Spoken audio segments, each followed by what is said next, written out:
to Germany and had outlived their sisters, mothers, fathers, brothers. They died, and their children made it. Damn. You know, and I was like, it hit me, it affected me. Just took a turn. Yeah, seriously. It just affected me, man. And I said, this could have been anybody in my family. So Now, definitely. Lifting Shadows came about. Wait, when was that? When did you record that? Last year. Oh, okay, yeah. Last year. Yeah. Was the election going yet when you made that song? Or no, it's before that. It was going because the last couple bars of the second verse are a pun to on Trump's name. Our pros do trump our cons don't, and cons don't trump your greed.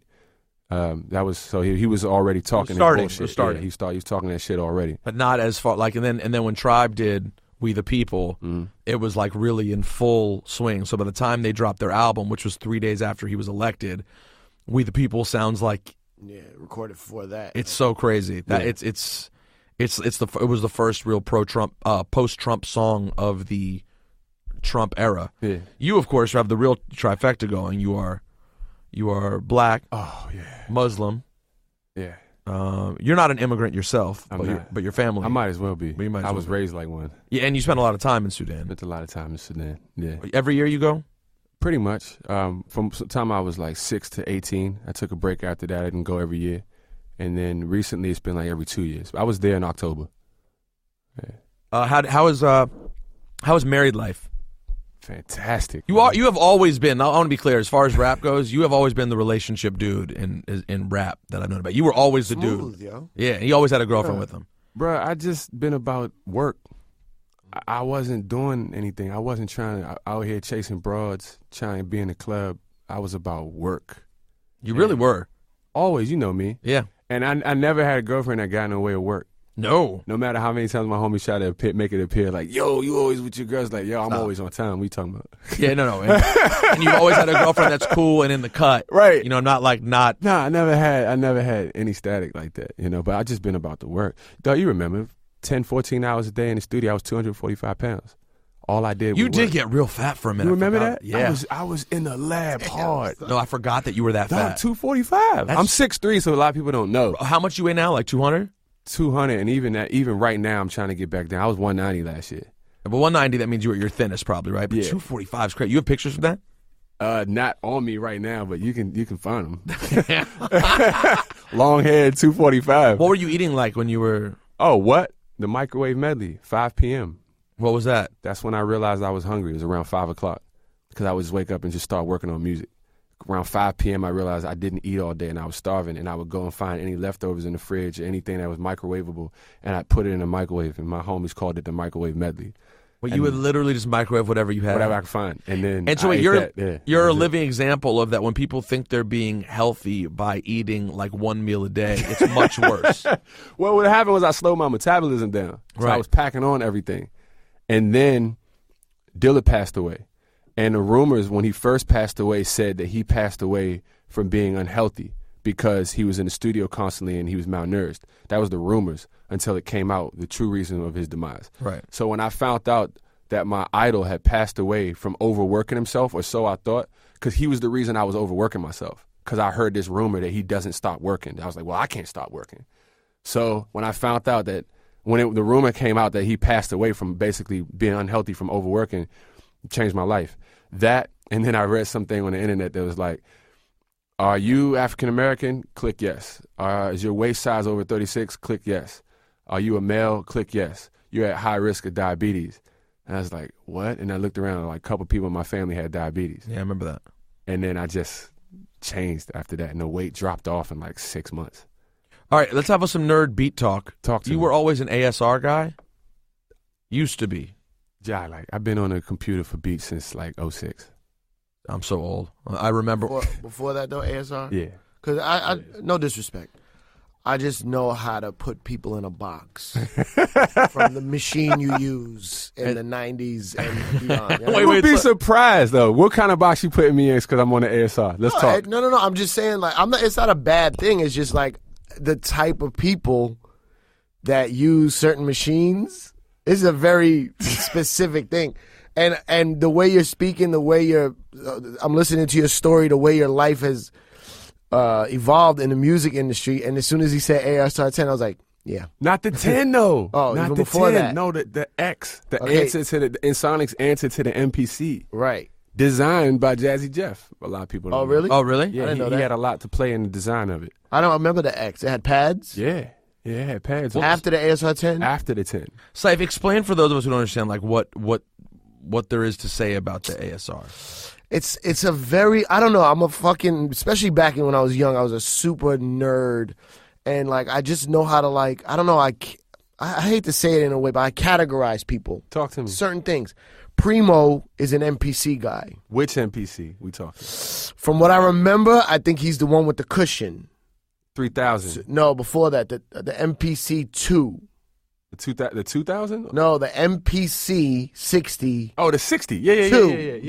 The Roman numeral 2. Right. Had like a little The pad Lin, thing. like limited edition. Yeah. Yeah. From what I've seen. And then like RZA, Muggs, Kanye, RZA used the ASR. ASR. Like think of RZA, think of Kanye, think of Muggs, and then they're ASR guys. But then think of Primo And Timberland. think it's And Timberland. Pharrell. Yeah. No, Pharrell? Pharrell was on No. the ASR 10. Sure about that? He might have used it. I think maybe Chad was more ASR 10. But Ciph, weren't you in studio with the Knots? Wasn't Knots on the ASR 10? Not. Oh, I don't know. I've been in that studio. I thought Knots was MPC. Yo, I can't Pharrell is M1. The keyboard. Think about Guy.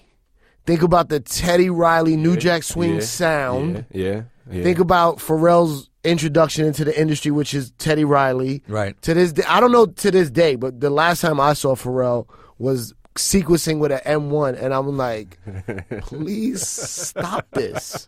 Please stop this. But I want to go back to these categories. Talk Yeah. to me about. who else do I know? Pete Rock is SP. That's a whole nother world. Okay. Pete okay. Rock, Large Professor. Yeah. Those are SP. You know what I'm saying? You can hear the hi-hats. You know what I'm saying? The hear that thump, bit- that Just bit Blaze. Just Is Blaze, it MPC or SP? MPC. Of the era that we know Just Blaze, the MPC 4000, which not a lot of people have. That's the one I have, which is like a different bump to it, Yeah. right? Bink, Oh, 4000. Bink. Monster. No, Bink might be 3000. 3000. Oh, do you own a MPC? Do you ever have one? Never. So you went from ASR Actually, just no, to a computer? I take that back. I did, and I sold it to Camber. Oh, really? Yeah. That's the Did you MPC. like it? I made one beat on the ASR. I mean, on the MPC, and that was for the UN You Out album for Rock Marciano. And then remember the UN record? Mm-hmm. I made that on the MPC. Did you like the MPC? No, Exactly. I didn't. I didn't like the MPC because you had to assign. You couldn't stretch a note across all the keys with one button. Right. You had to pitch each individual Yeah. pad. Or back then. Yeah. Which back one was then. What? 2000? Yeah. Or Yeah. the 2000 On the XL. 4 you could have. On the 4 you can, but Yeah. 2000 XL you couldn't. And I had gotten so used to stretching out my sample across a whole octave and Yeah. playing it like a chord. Right. And once I couldn't go back from that. Right. Yeah. Yeah, everyone has a thing that they But the sequence is trash on the ASR. It's trash. everybody knows that. It has a half a Right. second delay. It's like trash. everyone has these little tricks. Right. RZA claims it became a part of his style and it was intentional. it did. was not intentional for me. Right. That swing that was in the beat was not intentional. DJ Riz and Scissorhands, when they used to make those party records, like the Fat Man Scoop records, Yeah. all those records were made on ASR 10, which you don't really realize it because they're like just sampling hip hop joints made into like these party yelling anthems. But if you really listen, there's this little fucking glitch. Like, Really? yeah, you You can't, know it. You can hear it. But it's like Scoop yelling over. And if you listen to the first Cypress album, there's truncation. I mean, it's so Trash. Yeah. horrible. But it made the sound. It made like an era sound. I don't know why. I found the MPC when I got one, which I have, and I messed around with it, just really not friendly. I find it difficult. It's all. It's I mean, I all like the way you the attack pad, it. I like the way It's the you pads attack feel. it. They felt better than the ASR Best pads for pads. sure. The pads feel great. Best pads. The pads are Yeah. great because Timing the best pads. they work yeah. to your touch, right? Like you Yeah, like literally. I touch like that thing nowadays, the machine. Yeah. It works wonders, but the pads just don't feel the Yeah. same. Oh, So a new album's out right now. People can get this on wherever they get Wherever. music. Yeah. And I hope you'll want to go out and buy this because Iceberg. It's Iceberg, and it's really, really. Also, how your live show has gotten just to be amazing. What's your? How many people you have on stage with you? You have a small band, right? We're 6 in total. Yeah. Drums. Unknown plays the MPC. Plays the MPC. Dennis Turner on bass. Ralph Real on keys. John Lane on drums. Olivier St. Louis on guitar. Myself on lead vocal. And that's it. No DJ? No. Well, Rich Unknown is the DJ as well. So if I got to open up events or close them or whatever, Then he could DJ. Yeah. But for the most part, he's on the MP. Yeah. Playing beats. Yeah. I'll end. You ever do anything with beats on stage while you're performing? No. There's a whole bunch of things that I would love to do, but in order to stay in this lane that I've carved out for myself, I have to be very cautious of. The minute I start doing videos of me producing or doing beat showcases on stage, I'm exposing myself to being put in a box that I got to really be careful if I'm going to survive. And I love doing those things. I love going to those shows, but I can't necessarily do them for myself because right now I'm being booked to events at museums and things like that. And that's because of the nature of my music and the aesthetic that I have. The minute I start popping up on stage doing beats, in the studio, finding out what records I sample doing that, if I'm put into that category, it could have like bad effects on me. And I love those things, but I can't do those things. One thing that frustrates me about your career, even though I'm sure you don't care, but it frustrates me a little bit, is he said this to me yesterday too. He loves talking about other people's careers. Talk to me. Yeah, I do. You should have been booked for obviously not at like a headlining time, but you should have been booked on major festivals. Like you should be on Bonnaroo, you should be on Coachella. Like not obviously middle of the day, not at night, but you should. Those festivals, you're a perfect fit and you're qualified. They should know that. Like I don't know how it doesn't happen. Let's put you into this conversation because this is a good one. A lot of those festivals will look at record sales as a determining factor for booking artists. Record sales, not hype, not exposure, not showmanship, not performance, record sales. I feel like Frank Caliendo talking to Morgan Freeman talking about practice right now. We're talking about record sales. You know what I mean? Like, you put my band on stage after anybody, like low key, we will murder you on stage. That's all you need to see. By the way, that is not hyperbole. I've watched your show develop over the years. It is an incredible show. Yeah. You have one of the, just like you said about Jadena yesterday. Yeah. A show where if you don't know his music, you'll still have a great fucking time. Yeah. That's an Oddisee show. That's the best. Yeah. That's the best. I've watched you in a room where no one knows your music and seen everyone just sit there like, oh shit, this guy's good. Your vocals are clear as shit. Your band is fantastic and not over the top and not too much. So how do you feel about those major festivals looking at things like first week sales and record sales versus? Well, it sucks, but it to me, it surprises me because when I look down the lineup, I do see names that I know don't have major sales. Yeah, but I don't have major sales or the old school and there were a lot of cats in the '90s, by the way. I'm about to say, don't throw these dudes under the bus. No. The dudes are doing that in the '90s too. They were no. By the way, when I first saw Jay-Z in the mid to late '90s, think about Jay. Jay was terrible. On stage. Jay was terrible. Yeah, he didn't turn into Bruce Springsteen overnight. That was a work in progress. He used to be the guy who was like, "Oh, we do shows. Yeah, a guy plays a TV track and I rap. That's it." Yeah. So I don't want to make it sound like the golden era. Everyone was a great performer. Right, yeah, let's not romanticize it. They were not all the roots. Everyone was not the roots. That was not the case. But now, when the biggest people who are currently ruling the game really don't put a big emphasis on performance, you have a lot of younger cats who, as a result, can't perform. Now, that said, there are a lot of young cats who aren't huge who really can perform. Yeah. Right? Like, there are a lot of people, like, some of the big guys in the game, Kendrick can fucking perform. Yeah. Kendrick has become a performer. Even Bronson, who's not a megastar, but Bronson's shows are entertaining as shit. Yeah. He walks through the crowd. It may not be traditional, but it's great. But yeah, we live in a time that is a little bit confused in terms of that. I agree with you, but it's also a time where everything is at your fingertips. So you might come across a Michael Jackson performance or a Stevie Wonder or something like. It's also like as whack as it is nowadays, it's also everything you ever want to see. Like I heard Puff used to show anyone who signed to Bad Boy these Bobby Brown shows because Bobby Brown would go the fuck in. I can find that on my phone right now. He showed them video like training them? Yeah, teaching them how to perform. You know what I'm saying? And he would show them Bobby Brown. Like, he thought Bobby Brown was like one of the illest. Yeah, He would show them other stuff too, James Brown, Michael Jackson. But he loved Bobby Brown for what, you know, he was trying to teach. And it was like, how did you find a Bobby Brown performance? Where'd you get that VHS tape? I know, and right You know what I'm now saying? you could now I can look it up right now. You could learn the So whole it's like thing. it's a give and take either side. Let me ask y'all though, how important is Bobby Brown? is a good live show? Reason why I ask how important is a good live show is people who come to a show oftentimes today are coming to say that they were there.